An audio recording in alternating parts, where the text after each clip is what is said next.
Nuestro primer invitado en esta jornada es el doctor Eduardo Peta, a quien agradezco enormemente que esté con nosotros hoy aquí en el programa.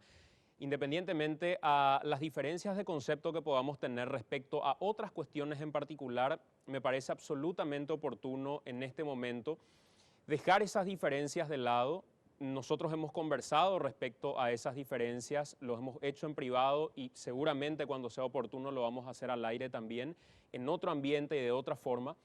Pero lo que hoy está sucediendo en el país es sumamente importante como para dejar de lado esas diferencias y anteponer lo que verdaderamente importa, y es esto que hoy estamos compartiendo con la audiencia de Telefuturo. Doctor, le agradezco mucho por estar con nosotros. Bienvenido. No, al contrario. Hola Santi, saludo a todos los televidentes, agradecido por la invitación. Doctor, veíamos las imágenes de cómo empezaba el conflicto y vos estuviste ahí.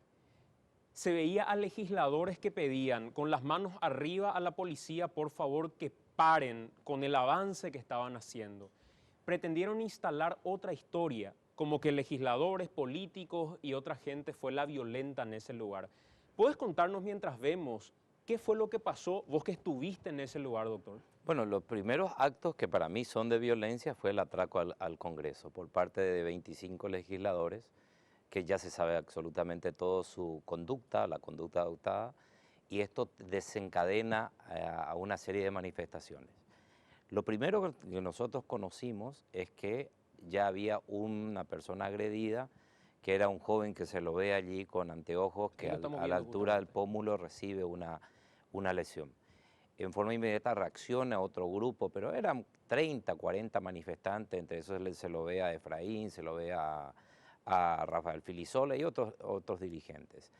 Cuando tomamos conocimiento de que también ya habían sido agredidos ellos, dijimos, vamos todos, vamos los senadores a parar esto. Fuimos con el presidente Robert Acevedo y otros senadores. En eso pedimos que los manifestantes se replieguen, se fueron como a 30, 40 metros hacia atrás y nos ponemos nosotros en la primera línea. Es decir, lo que levantábamos la mano a los escopeteros le decíamos paren, paren, teníamos 2 carros hidrantes enfrente y no pareciera que no estaban dentro de sí. Es decir, esto implica que después tuve una conversación con el comisario sobre ese tema y que se me acusó en un momento dado que yo ordené el retiro. Yo no soy una autoridad policial para ordenar ningún retiro. Allí viene la agresión contra el presidente del Congreso y contra los senadores con carros hidrantes y balines de goma que cuando sale el disparo el guardia se tira sobre la humanidad de Robert Acevedo y recibe 8 impactos atrás. Y hay imágenes de eso. Entonces comenzamos a retirarnos y nos empujaban con los carros hidrantes con agua. Salimos inmediatamente, Robert se descompensa, vamos a la presidencia y convocamos a Prudencio Burgo, creo que era el jefe del operativo, que el comisario. Hablé personalmente con él y había otros senadores ahí en la sala. Robert no hablaba porque estaba descompensado por un momento y le dije, le rogué en carácter rogativa, le dije, comisario, escúchame bien. Yo estoy viendo que tus muchachos no están teniendo discernimiento quién es el que está enfrente. Tenés 30 manifestantes, hermano. Yo te pido, por favor, y en esta rogativa, si tenemos filmado, sí, por si alguien duda. Entonces, yo le digo, tu gente va a terminar matando a los manifestantes. ¿Podrías vos poner gente mucho más profesional? Esto no es a los tiros en la primera manifestación. Y me dice, mire, yo le tengo a mis muchachos hace 2 días. Sí, yo he visto, están todos durmiendo sobre la escalera ahí en la plaza, están cansados, hacer los relevos correspondientes porque vas a terminar matando gente y la responsabilidad va a ser exclusivamente tuya. Esta imagen es fundamental, esta que estamos viendo, porque en un momento se había dicho, empezaron a sacar el vallado los manifestantes. Y fíjense ustedes cómo primeramente van y piden con las manos arriba a los policías que paren. En ese momento la policía empieza a avanzar. Y a mí lo que no me queda claro, y esto le quiero decir de manera contundente, a Ariel Martínez, una de las personas que está llevando adelante esta investigación. Doctor, usted está postulando para fiscal general del Estado. Recuerdo perfectamente cuando le dije en una conversación en Ñandutí que usted era el candidato de Cartes para quedarse con la Fiscalía General del Estado y me había negado en aquel momento, en aquel entonces. ¿Cómo puede ser que teniendo disponibles estas imágenes, todo el pelotón que actuó de manera violenta no haya sido identificado hasta el momento?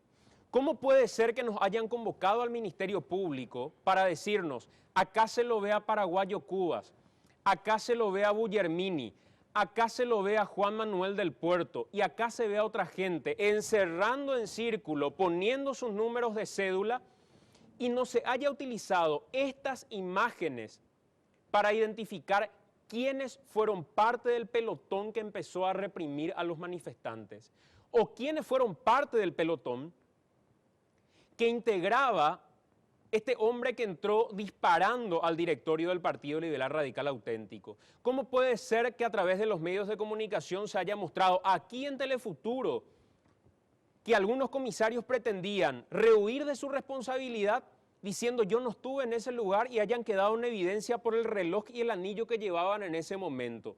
¿Dónde está esa gente? Y al comandante de la policía le digo, he conversado con él en privado durante estos días y le he dicho que me parecía lamentable que se siga protegiendo desde la institución policial lejos de transparentar qué fue lo que verdaderamente pasó. No puede ser que acá se siga apelando a que un medio de comunicación muestre las imágenes que tiene disponible como para partir de ahí decir, vamos a tratar de identificar a esta gente.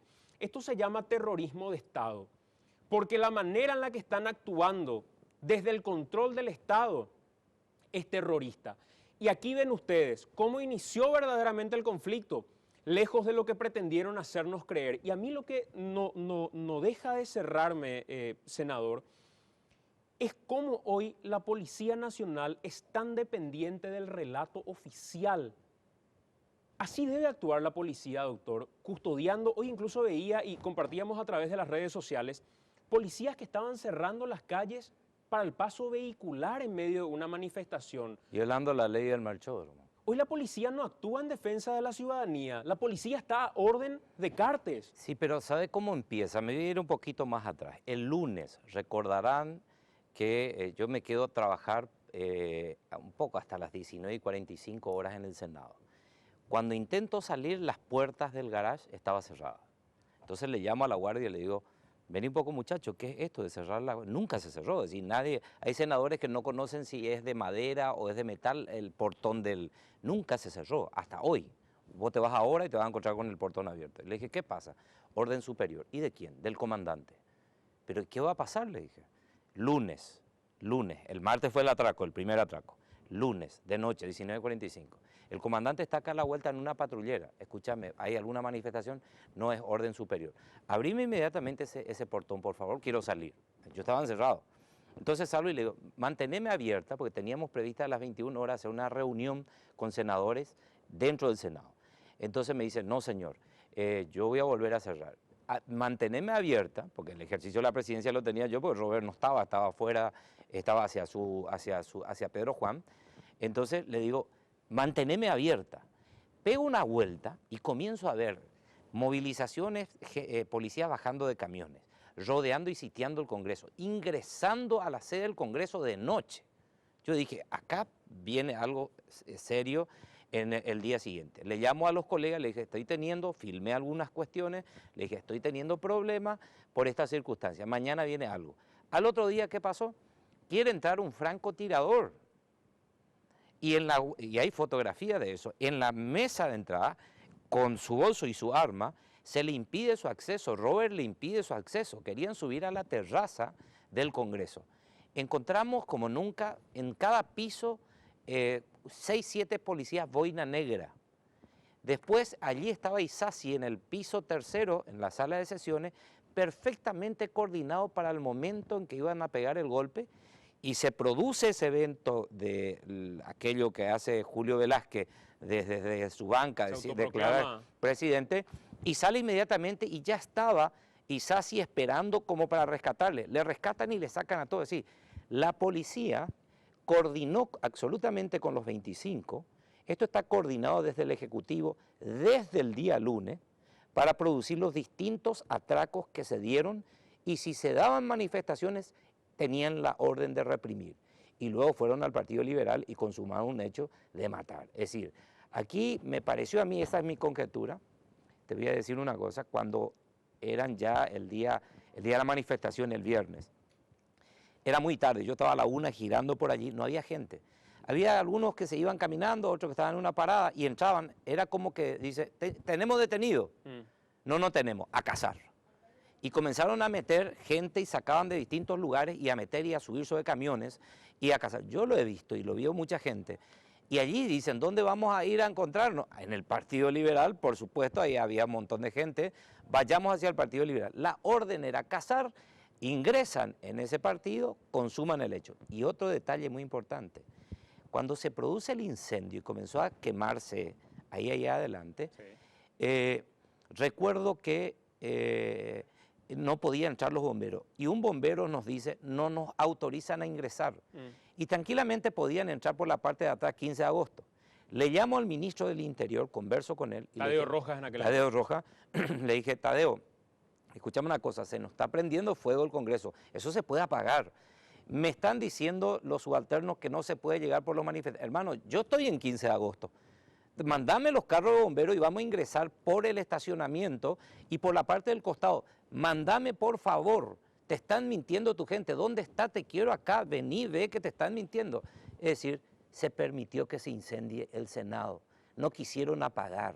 Permitieron que ingresen recién los bomberos después que hicimos esa intervención dura diciéndole que esto. Es decir, si se prendía, que se prenda, y los bomberos estaban todos los carros cerca. Y no permitían el acceso. Y no permitían, le decían a los bomberos, no pueden porque hay manifestantes. Y era una falacia, una mentira, por el hecho que por 15 de agosto, por el Palacio de López podrían venir por 15 de agosto por la costanera y apagar el fuego. Hablando desde el aspecto legal propiamente, doctor, lo hicieron de manera rápida y se nota que lo hicieron de manera irregular, sin darse cuenta de lo que estaban aprobando en sede del Congreso.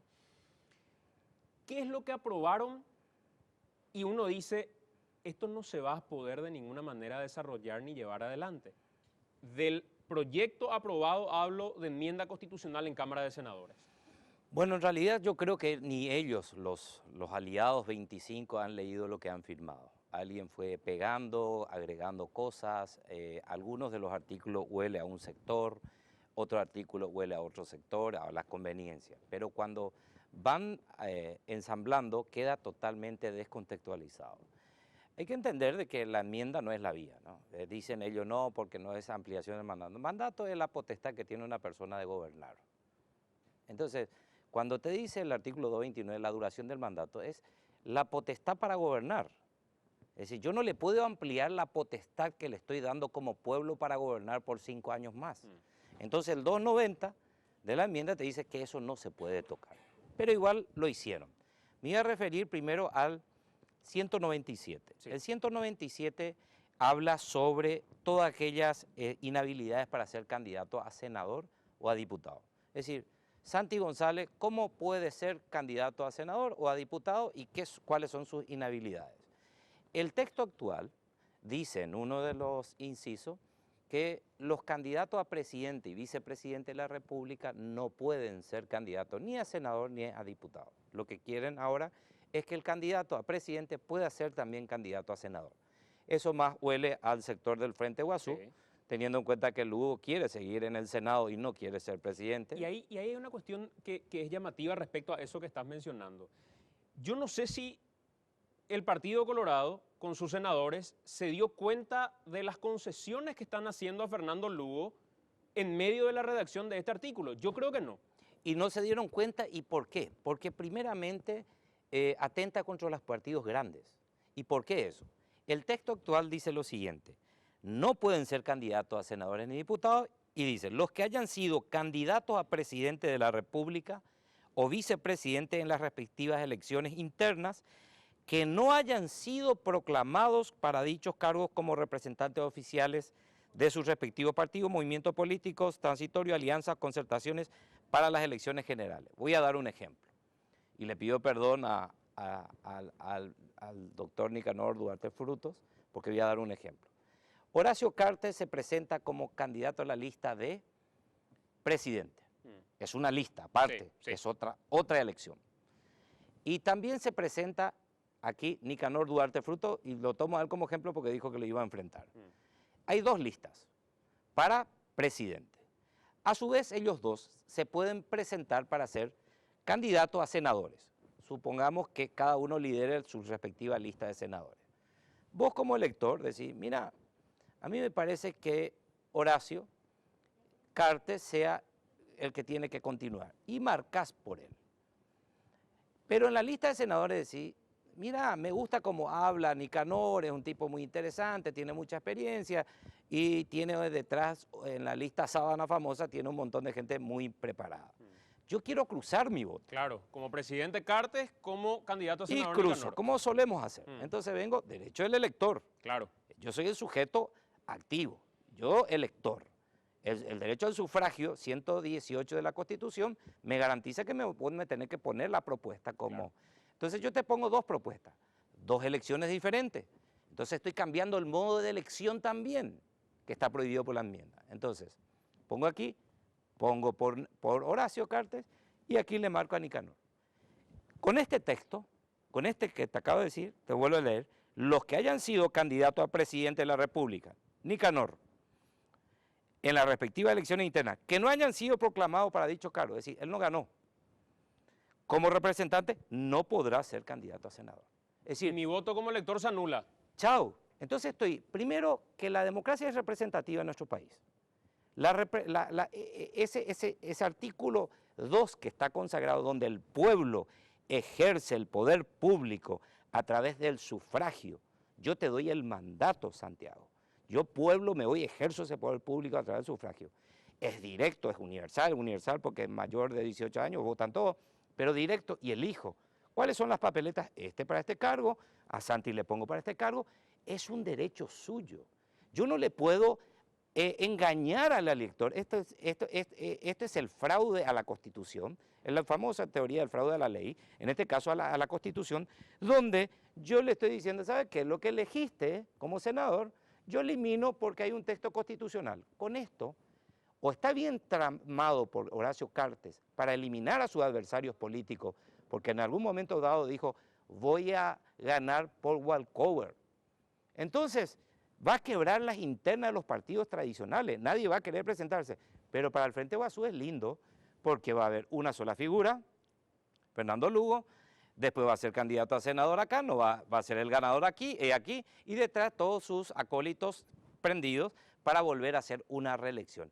Ese es el primer problema que tiene la Constitución, que van a tener con la Constitución Nacional. Y ahí quiero hacer un juego, una simulación con el doctor Peta. Vamos a suponer que finalmente Cámara de Diputados aprueba esto que en Cámara de Senadores se aprobó de manera irregular. Llega el día en que hay que poner en práctica lo que aprobaron. Y Horacio Cartes, nosotros estamos en la Cámara de Senadores del Congreso de la Nación, y Horacio Cartes nos envía su renuncia. Llega la renuncia de Horacio Cartes. Por medio de la presente, comunico, porque así dice el texto que aprobaron en senadores, sí. Comunico mi renuncia. No, pero ese es el 229. Sí. Pasemos después al 229. Estoy hablando del 197, inhabilidades para ser candidato. Ahí ya hay un primer impedimento. Vamos al 229. El 229 redactan de la siguiente manera. Sí. ¿Me permitís? ¿Sí? Claro, adelante. Bueno, hoy te habla que él no puede ser reelecto en ningún caso. Y en la parte final hay algo interesante del texto 229, donde dice, quien haya ejercido la presidencia por más de 12 meses, es un cerrojo que pusieron los constituyentes, no podrá ser electo vicepresidente de la República. ¿Qué quisieron decir ahí? El texto actual. Y dijeron, bueno, mira, no hay reelección en ningún caso, que no vaya a venir un trasnochado a presentarse en el siguiente periodo como vicepresidente y le hace renunciar a su presidente y ocupa un segundo periodo, un segundo mandato sería la ampliación. Entonces estaríamos ampliando el mandato. Entonces le pusieron un cerrojo. El único en Paraguay que puede ser vicepresidente es Cubas, Grau, porque no llegó los 12 meses. Entonces eso dice el texto actual. El texto que ellos proponen, dicen palabra más, y leo, para que nadie diga que estamos inventando. El presidente de la República y el vicepresidente durarán 5 años improrrogables en el ejercicio de sus funciones a contar desde el 15 de agosto siguiente a las elecciones. El presidente de la República y el vicepresidente o quienes hayan ejercido dichos cargos podrán ser electos solo 2 veces, sea en forma consecutiva o alternada. Es decir, Santiago es presidente, Sí. le elegimos presidente, vas a ejercer un periodo y podés ganar las siguientes elecciones, o perder la siguiente y en la tercera oportunidad volver a hacer. Pero hay contradicción otra vez. Y dicen, aquí le pusieron a Horacio Cartes una traba, quien está en ejercicio del cargo de presidente de la República solo podrá ser electo nuevamente para el periodo siguiente. Es decir, Horacio Cartes se le computa más el otro si llega a ganar, pero al final sacan la negación no. Y te leo cómo quedó. Dice lo siguiente, quien haya ejercido la presidencia de la República por más de 12 meses, sacaron la negación no, la negación es no luego, Claro. podrá ser electo vicepresidente únicamente por un periodo. Epa. Colisiona con esto que dice que solamente 2.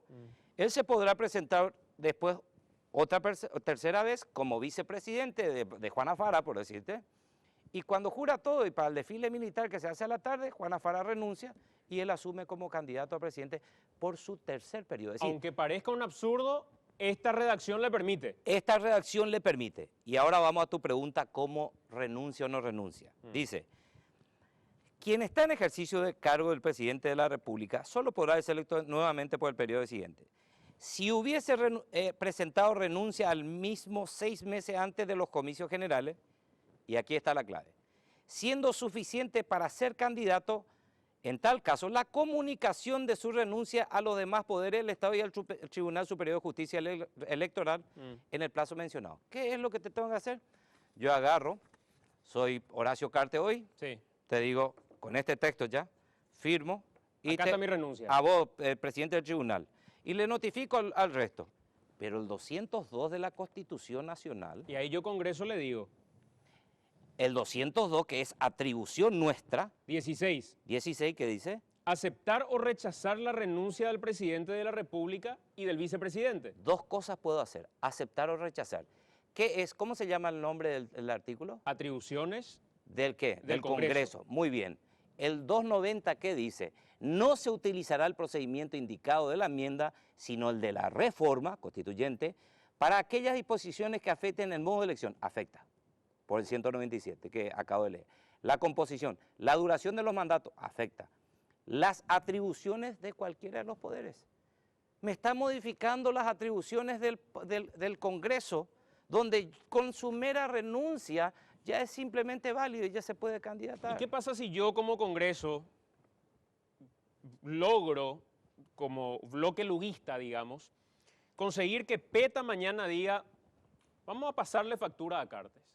Ni siquiera pasarle factura, me corresponde, porque acá es una atribución que me da la Constitución Nacional. Y le digo a Cartes, señor, su renuncia yo no la acepto. Pero él te va a invocar su 229 nuevo y te va a decir, hemos aprobado. Pero yo te voy a invocar, Cartes, te voy a invocar el 290 y te voy a decir que vos no me podés modificar mis atribuciones como poder del Estado. Por eso le quieren hacer votar a la gente una inconstitucionalidad. Entonces, nosotros no podemos permitir, esto no puede ser que los que firmaron o los que están dentro, los asesores del Partido Colorado, Liberal o Frente Guazú, no se hayan percatado de que no modificaron el 202 y están quebrantando vía enmienda las atribuciones de un poder del Estado. Y te pido que le invite a los constitucionalistas para los próximos programas y vamos a ver si coincidimos. He hablado con muchos de ellos y me dijeron, Eduardo, no he leído todo el texto, pero lo que me está diciendo es una barbaridad. Yo te quiero contar algo y le quiero contar algo a la teleaudiencia de Telefuturo. Yo no había contado esto hasta el momento.